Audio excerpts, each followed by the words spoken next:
Hey guys, welcome back to my channel. My name is Grace. For today's content guys, ay meron akong i-share about po sa beauty product. Ito guys ay sikat siya sa online. So ito ay ginagamit ko siya dahil nabudol ako. Yan. Kayo guys magpapabudol na rin kayo. Hirap ako magsalita kasi masakit yung singaw ko. Ito guys ay magpapabudol na rin kayo kasi isa rin akong nabudol. Bili ko siya sa TikTok. So ayan, may VC toner, meron na rin siyang niacinamide.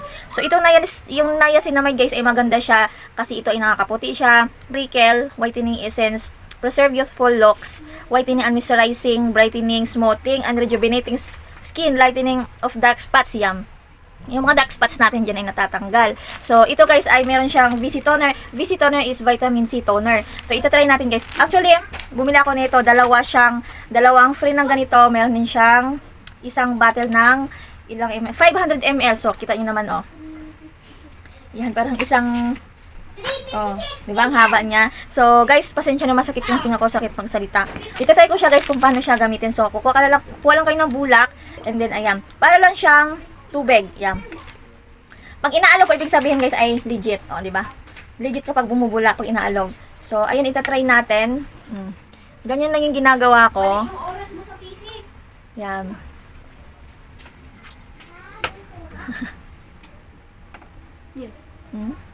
Yan. Ganyan lang siya, guys. Para lang siyang tubig ha, walang pangangate, walang hapdi. Yan, hindi siya kagaya sa mga rejuvenating na nagbakbak, makate, mahapdi. Yan, kapag nasa arawan ka, mahapdi. Ito, wala talaga. Wala siyang kate. Pwede, VC toner, vitamin C toner, ay nakakapinky siya. Guys, galing ako sa labas. So, syempre, alam na natin na madumi yung ating mukha. So, ayan. Tapusin muna natin hanggang sa lieg para pantay yung ating kulay. So, ayan. Kita nyo naman, ang dumi ng mukha ko. Galing ako sa labas, so kukuha pa tayo ng isa. So, ang paggamit nito ay umaga, tsaka sa gabi. So, gabi naman na ngayon, kaya gagamit tayo. Galing po ako sa labas. Kaya, sa mga hindi naghihilamos dyan, minsan kasi hindi ako naghihilamos kasi gawa nga nung lagi ako naghihilamos, yung mata ko nasira. Ayan. So, ganyan lang. Sa mga breastfeeding dyan, mga lactating mom, pwede dyan. O, yan. Madumi pa din. So, after nun guys, gagapagamit ng VC toner, lalagay tayo ng niacinamide. Pwede rin na maglalagay ko na any cream. Basta cream, maglagay kayo. Wala nang laman. Wala na siyang laman, so, dumating yung order ko ngayon.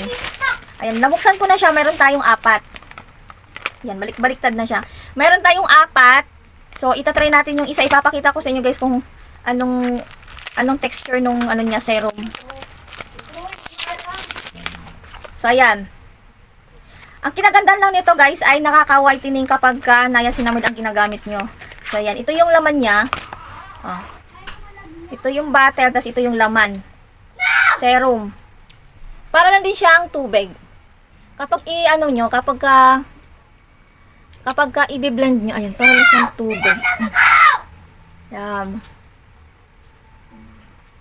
Para siyang hindi pala siya tubig, para pala siyang medyo may lagkit siya konti.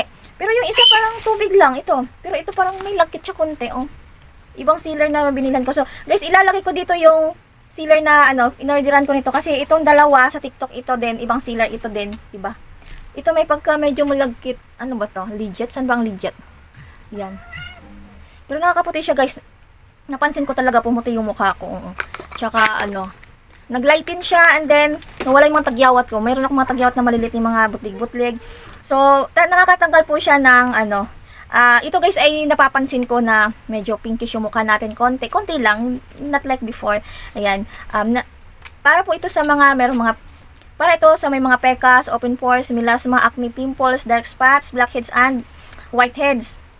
Ito ay pwede din siya sa 12 years old and above, lactating mothers, pregnant women. Guys, is very good for our skin. Nakakaputi siya, naglalighten, tanggal ng pekas, melasma, and mga dark spots and whiteheads. Nag-start ka pa lang, twice a day ang paggamit mo, morning and evenings. Mabango sa balat with aloe vera extract. Tanggal po sa pimples, stretch mark, peklat. Malambot siya sa skin, walang hapde. Yan yung kinagandahan niya. So, itong 4 na ito ay gagamitin ko siya tuloy-tuloy. So, sa ngayon naman ay baguhan pa lang ako. So, ito. Kalahati. So, nangangalahati na tayo. So, ito yung aking resulta. Pansin ko talaga, naglalight yung skin ko. Oo, natanggal yung aking mga tigidig, yung mga malilit na pimples ko. Pwede pala ito sa buong katawan, and then lakas siya maka-glass skin guys, promise. O, i-try nyo na. Kung gusto nyo mag-order guys, ilagay ko dito yung link nito. Ito medyo ano siya, medyo medyo may lagkit siya konti. Pero itong binili ko, parang tubig lang. And then ito din, parang tubig ito silang dalawa. Pero ito parang, basta ilalagay ko ito, parang ito yata yung mas maganda ilagay kasi medyo may lagkit siya konti. O, parang, pwede din ito sa mga kilikili, sa mga dark spots, sa mga dark areas. Yan, lagyan natin yung mga kilikili natin. And then, sa mga singit-singit, ayan, pwede lang. Ayun guys, thank you pala sa pagtapos itong vlog ko. And then, that's all. Bye-bye guys. Please subscribe to my channel, please. And then, that's all. Bye. See you in my next vlog. Every time you wake up, it's a reminder that God still has a purpose for your life. You may not understand everything now, but you're still part of His beautiful plan. Don't lose heart. Your story isn't over yet. Keep walking, keep hoping, and keep trusting His timing. Be thankful for another chance to live. Be thankful for the little things you often overlook. And be thankful that even in silence, God is still working in your favor.